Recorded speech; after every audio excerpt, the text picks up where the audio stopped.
Always tracking, always alerting.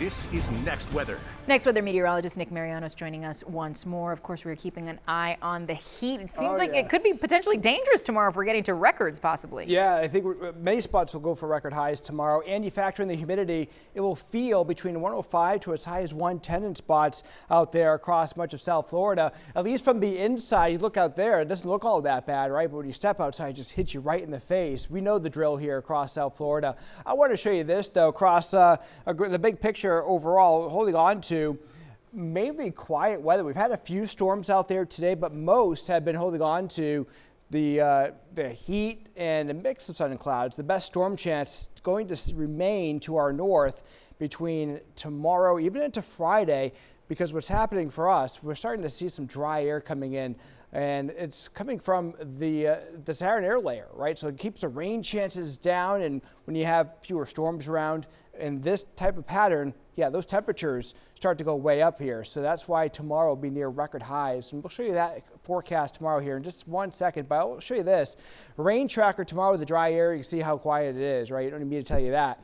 But to the north, if you're heading towards, say, Tampa Bay, Orlando, the Space Coast, then you have the best chance of running into a shower or storm across much of South Florida. So here's the temperatures tomorrow. As you step out there tomorrow afternoon, we're running into the mid-90s in many spots. 96 degrees in Hialeah, 95 Pembroke Pines. You can see out across much of the coastline, including Pompano Beach, Fort Lauderdale, mid-90s. Same out toward West Palm Beach, but then toward Miami, 96 degrees. That's the forecast that we have for tomorrow.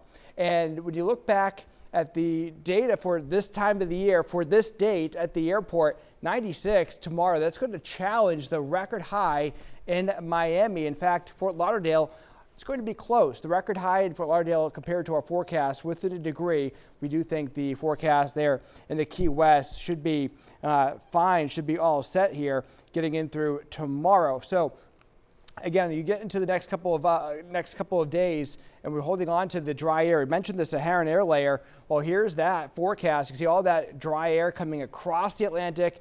You know what? This is actually squashing the tropical development as well, along with the wind shear. So I'll tell you this, no tropical development expected over the next week or so because of the dry air in place, also because of the Saharan air layer that remains over us, at least at this time, getting in through tomorrow. So here's the forecast in terms of the rain chances next few days.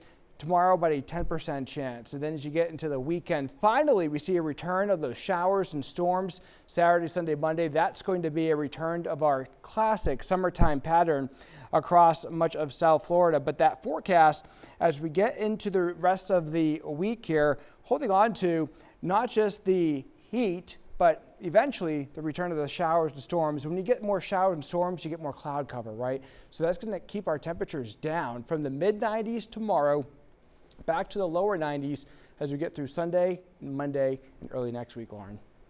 All right, Nick, thank you.